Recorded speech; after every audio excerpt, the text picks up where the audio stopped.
I'm Vicky, and coming up in this program, we are going to introduce you to revolutionary new farming models which can be started anywhere in the world without any prior experience or technical knowledge on farming. A lot of people living in urban, suburban, and rural areas want to grow their own food, and are wondering how best they can start and what will be the best way out. Well, this program is here to help you take off and have a successful farm. Join me, Vicky, in the Farm Show and learn all you need to build a real sustainable and resilient farm only on Revuta.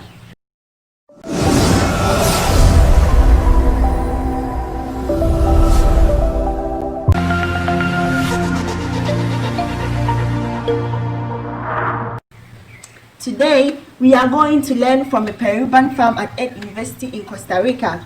We shall be visiting the different urban farming systems here, explaining how to work and help you make a choice on which one serves you best.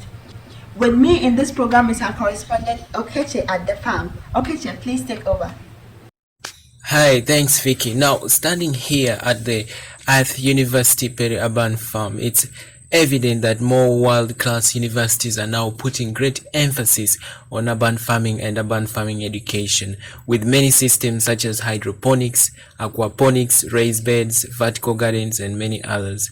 In today's program, I'm going to show you how to operate and make your own garden like this one, filled with fresh vegetables, herbs, or flowers with zero pesticides and no harmful chemicals.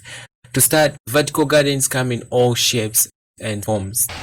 These include pyramids, green wall gardens, vertical hydroponics, tower gardens, gutter gardens, pallet tray gardens, wall trellis gardens, hanging pots, and a lot more. The benefit is that they require no soil, meaning you either use a substrate or nutrient-filled water in case of hydroponics.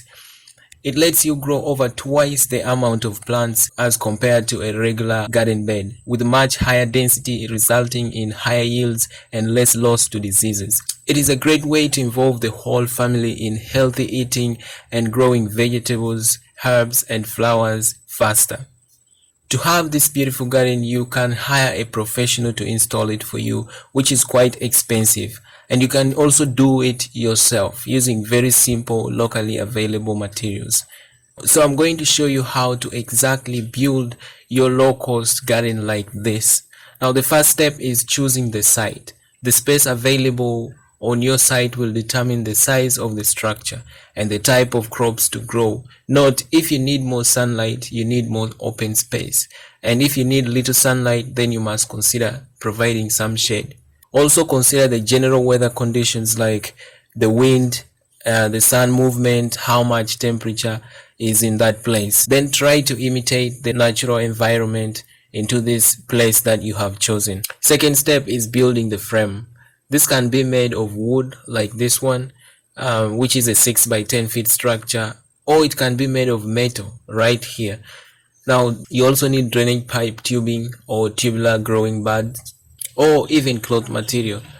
Now you can decide to set up a self-watering system to help reduce the maintenance. Installing water drippers along the tubular plastic will ensure all the plants receive an adequate amount of water.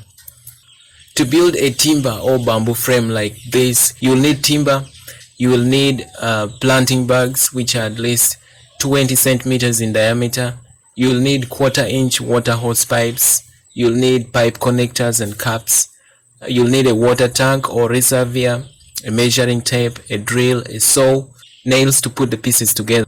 Once the construction is done, the next step is making a substrate. Now to make the substrate, you will need the following ingredients: 1 cocoa fiber, plastic bottles, metric tape measure, rice husks, and charcoal or carbon. Now using the metric tape, measure the length of the tubular plastic that you need for your structure and cut a few centimeters longer to give allowance for tying both ends. Remember, the growing bags can be purchased in different widths and gauges, but preferably by 0.2 millimeters and about 20 centimeters wide. This normally lasts at least 3 years or more, depending on how the bags are treated. They can be purchased in seedling stores, nurseries, and stores selling related gardening items. Next, make an accordion folding. on one end and secure with a string. Now the cocoa fiber, carbon, charcoal and rice husk are mixed in the ratio of 2 to 1 to 1. So 1 of rice husk, 1 of carbon and 2 of cocoa fiber. This ratio is constant no matter the size of the substrate you need. For example, 1 cup of carbon, 1 cup of rice husk and 2 cups of cocoa, or 1 truck of carbon, 1 truck of rice husk and 2 trucks of cocoa fiber. You can include bottles inside the bag to increase space, but remember to pack enough substrate to ensure the bottles don't touch each other. Make sure the substrate is well distributed in the bag and there are no air pockets. To plant, make holes about 30 centimeters or 40 centimeters apart using a cutter, but this is determined by the type of plants that you have, and be sure to follow the recommended spacing for each crop that you wish to plant. Now you can plant just about every vegetable that you could think of. For example, squash, peppers, onions, lettuce, cucumber, tomatoes, strawberries and so many others. Seedlings of at least 15 to 20 centimeters in size, that's about 3 weeks old, are usually planted in this case. It is not advised to plant the seeds directly into the plastic.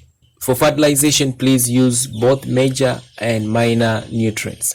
Now the major nutrients in this case is called solution A, and it includes nitrogen, phosphorus, potassium, and the minor nutrients in this case is called solution B, which includes elements like iron, boron, chlorine, manganese, copper and others. You mix 100 milliliters of the major nutrients or solution A in 10 liters of water and 50 milliliters or centimeters cubed of solution B, which is minor nutrients, in 10 liters of water. Then apply through irrigation or by hand. That is all we have for today. Thank you so much. If you have any questions, please drop it in the comment. For Revuta, I'm Okech, and thank you.